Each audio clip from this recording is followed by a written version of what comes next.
This is the hOmeLabs 60 Pint Dehumidifier. The reason I picked this one is because it has a pump feature on the back. You can see the clear line. It comes with another attachment where you can run the hose. I just have the hose running to a sink to get all of the moisture out of here. This area of the house just gets a lot of moisture, so we're always trying to get it out.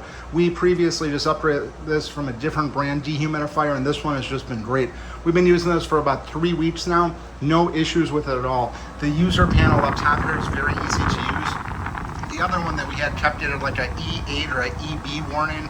It just was, we weren't able to fix it. They wanted, we contacted the manufacturer and they wanted us to like go through a bid process, so we just basically got rid of it and just got this one. But hOmeLabs has some really great reviews, so even if you're not using it for the pump, it does have the feature here to just fill up that area. I'm not sure how much it holds, but the pump feature just works great. They do come with other models that have Wi-Fi and things like that, but this is exactly what I needed it for. This is rated for up to 6,000 square feet, and the pump feature is just great. So if you're looking for a new dehumidifier with a pump, absolutely want to check out hOmeLabs.